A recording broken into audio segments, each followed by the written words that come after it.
Shalom, selamat pagi saudara-saudara yang saya kasihi. Bagaimana kabarnya pagi hari ini?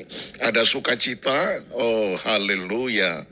Mari kita siap-siap mendengarkan renungan di pagi hari ini. Kita satu di dalam doa. Segala ucapan syukur, terima kasih kami naikkan kepadamu Bapa yang maha baik. Karena pagi ini kami boleh bangun dalam keadaan tubuh yang sehat. Itu sebabnya kami rindu mendengar suaramu disampaikan lewat suara gembala. Terima kasih Tuhan. Dalam nama Tuhan Yesus, haleluya. Amin. Nah saudara, tema renungan pagi ini yaitu cara pandang kita. Terambil dari Bilangan 13 ayat yang ke-32 dan 33 yang berkata demikian. Juga mereka menyampaikan kepada orang Israel kabar busuk tentang negeri yang diintai mereka dengan berkata, negeri yang telah kami lalui untuk diintai adalah suatu negeri yang memakan penduduknya.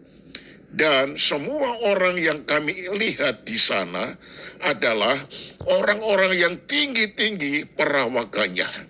Juga kami lihat di sana orang-orang raksasa, orang enak yang berasal dari orang-orang raksasa. Dan kami lihat diri kami seperti belalang dan demikian juga mereka terhadap kami. Haleluya, haleluya.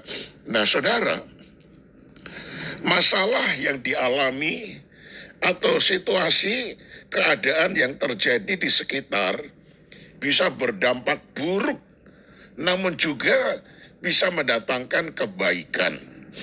Hal itu bergantung dari cara kita memandang atau menilai atau menyikapinya.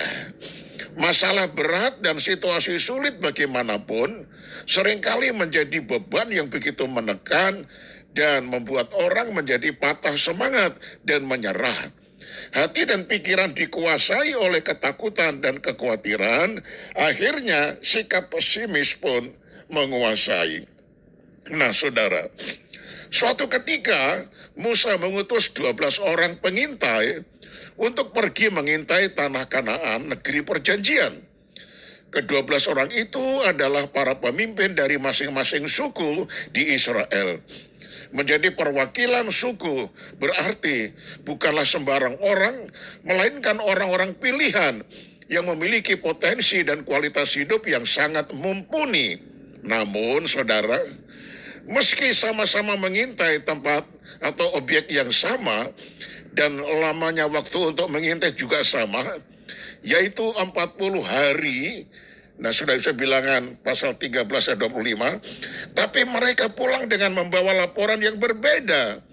10 orang memberikan laporan negatif, sehingga semua orang yang mendengarnya menjadi takut dan was-was. Tetapi 2 orang membawa laporan positif yang menguatkan dan membangkitkan semangat. Mengapa hasil laporannya ada 2 versi, saudara? Yang membedakan adalah cara pandang. Kalau kita memandang diri kita ini penuh kekurangan dan keterbatasan, kita pasti lemah dan menjadi takut. Kita tidak akan dapat maju menyerang bangsa itu karena mereka lebih kuat daripada kita. Nah, Bilangan 13 ayat 31. Mereka merasa kecil, sedangkan musuh tampak begitu besar seperti raksasa yang sepertinya mustahil untuk dikalahkan. Mereka langsung gemetar melihat orang-orang yang mendiami Kanaan berperawakan seperti raksasa. Nah, saudara yang saya kasih, jangan mau dikalahkan situasi. Jangan termakan provokasi iblis. Kita harus punya iman seperti Yosua dan Kaleb. Mereka mengatakan kita akan maju dan menduduki negeri itu sebab kita pasti akan mengalahkannya. Bilangan 13 ayat 30. Iman Yosua dan Kaleb menjadi bangkit oleh karena pandangannya terarah kepada Tuhan, bukan kepada masalah. Nah, saudaraku, Mazmur 16 ayat 8 berkata begini, aku senantiasa memandang kepada Tuhan, karena ia berdiri di sebelah kananku, aku tidak goyah. Nah, saudaraku yang dikasihi oleh Tuhan, jadi cara pandang kita ketika menghadapi masalah, jangan lihat masalah itu terus, lalu dipikir terus, lalu kita ketakutan. Tetapi fokus pandangan kita tertuju kepada Tuhan Yesus Kristus yang sudah mengalahkan kuasa maut, setan, dan iblis. Itu sebabnya kita dibawa oleh Tuhan Yesus kepada jalan kemenangan. Dia berperang ganti kita. Dan kalau Tuhan beserta dengan kita, siapakah yang dapat mengalahkan kita? Oh, pasti tidak ada. Itu sebabnya saudaraku, pandanglah terus kepada Tuhan Yesus. Bersama Dia, kita pasti sanggup menanggung segala perkara.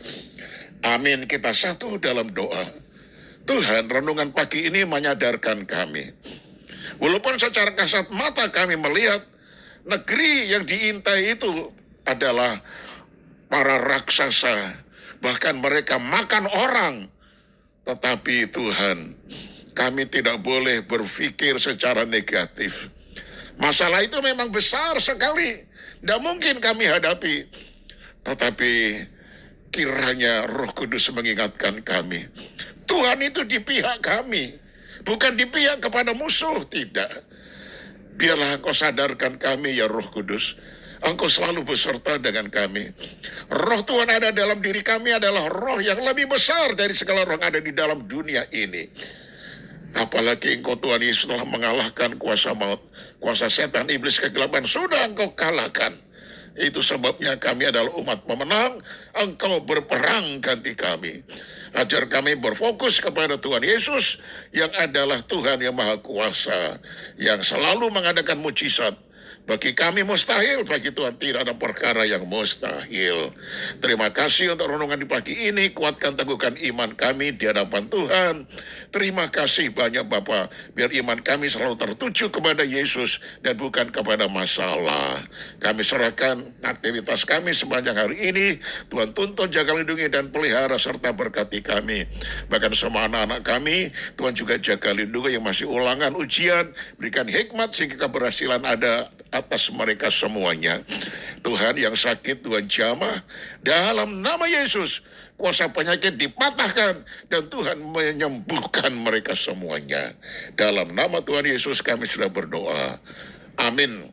Nah, saudaraku, tetap semangat. Tuhan Yesus memberkati. Shalom.